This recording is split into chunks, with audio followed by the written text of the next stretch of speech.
రామోజీరావు జీవితం అందరికీ ఆదర్శమని మాజీ ఉపరాష్ట్రపతి వెంకయ్యనాయుడు అన్నారు. పిల్లలకు చిన్నప్పటి నుంచి ప్రముఖుల జీవిత చరిత్రలు చదివేలా ప్రోత్సహించాలని సూచించారు. బాపట్ల జిల్లా కారంచెడులో విద్యాదాత స్వర్గీయ జాగర్లమూడి కుప్పస్వామి చౌదరి విగ్రహాన్ని ఆయన ఆవిష్కరించారు. ప్రజా జీవితంలో ఉన్నవాళ్లు మాటలు జాగ్రత్తగా మాట్లాడాలని, హుందాగా నడుచుకోవాలని అన్నారు.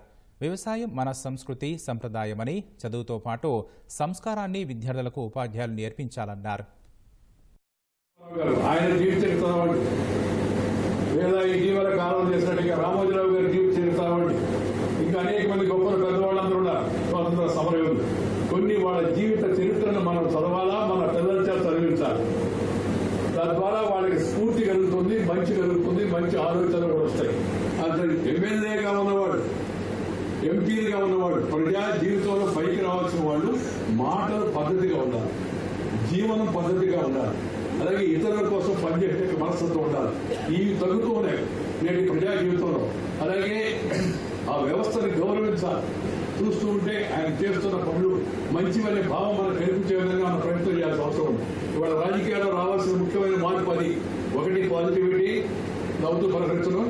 రెండు, ఇతరుల కోసం పనిచేయడం. ఇష్టపడిన పని కష్టపడితే నష్టపడేది లేదు. మూడవ విషయం ఏంటంటే హుందాగా ఉండాలి.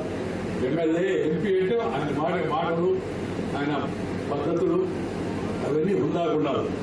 ఇవాళ కారంచేడు గ్రామం యొక్క గొప్పతనాన్ని ఒక రకంగా కుప్పస్వామి చౌదరి గారు దేశవ్యాప్తంగా కూడా వారు తీసుకువెళ్లారు అనేటువంటి విషయం మనం ఇక్కడ గ్రహించవలసింది అని చెప్పి నేను భావిస్తున్నాను.